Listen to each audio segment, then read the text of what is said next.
We've all seen them. Sets. For most of us, they made up the backbone of our collections in childhood. But are they worth actually buying now? In short, the answer is not really. In length, it's a bit more complicated. So let us begin.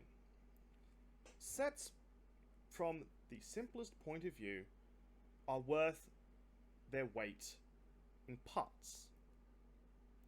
Take, for instance, the new in-box Harold and Rescue set in the left corner. This set is worth its weight in parts, for instance. You have a water tower, which in Australia they're going for about $40. You've got a coal hopper, which probably would be about the same, $40. The hospital, which you probably push $75. The quarry mine tunnel, which is about $25.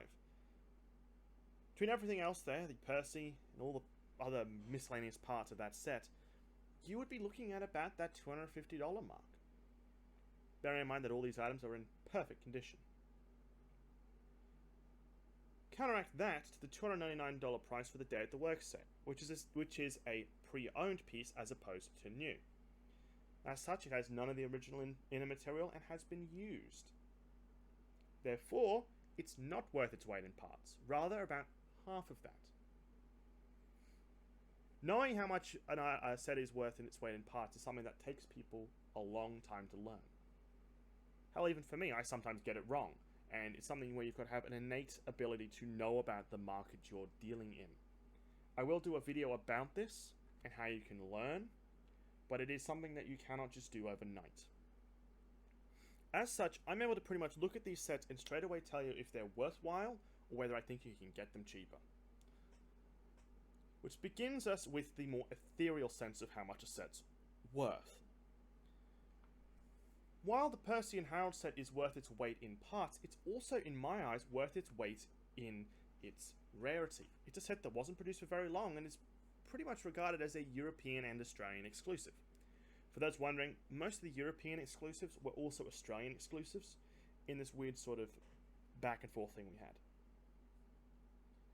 Whereas a set like the Around the Tree set, I would say wait till after Christmas and you could potentially get it for as low as $100. But then again, $150 is not the worst price. I have seen them for a lot higher, but I've also seen them for a lot lower.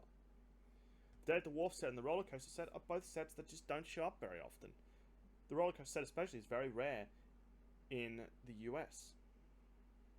Their prices are a bit high, but you have to remember something else. These are new sets, and they also cost a lot when new.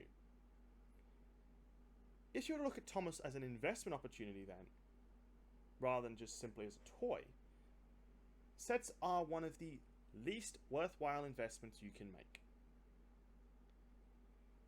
Frankly, just because they don't offer you very much investment capital.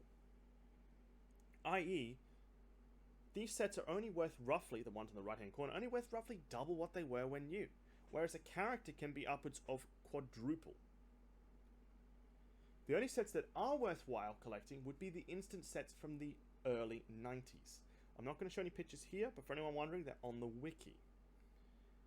Those are the only sets that are actually worthwhile buying and tend to go in the much higher range. We're talking about 600 to 700 Australian, as opposed to a very low 50 or so purchase price when new, back in the 90s. We want to talk about the three states of sets and how these very much affect value. What you see here in the top two are new sets. These are sets with the original packaging material and sometimes can be sealed in the original shrink wrap. Some sets never were sealed though. There's something to remember. Some sets were sealed and shrink, some sets weren't. Just because something isn't got shrink on it doesn't mean that it's not new. These sets would often command a little bit more of a premium, and they seem to be more desirable among parents and collectors alike, because they offer you a bunch of new characters and would look good under a Christmas tree at Christmas, for instance, if you were a parent. A used set, while not as desirable, is still a decent piece, partly because this usually has all the pieces inside it, and it also probably has all the original packaging. It just means the set's been opened and used. I would think that a set like the Around the Tree set would be more common in this sort of condition, as Christmas-themed sets tend to get packed up and put away at Christmas time. The least desirable is the one here. This is the Day at the Work set, and this set has none of the original packaging material. Rather, it's just the box and the internals. This is the least desirable of all the sets and arguably is worth much closer to its original value, parts value, than it is to any more expensive value warranted by it being new.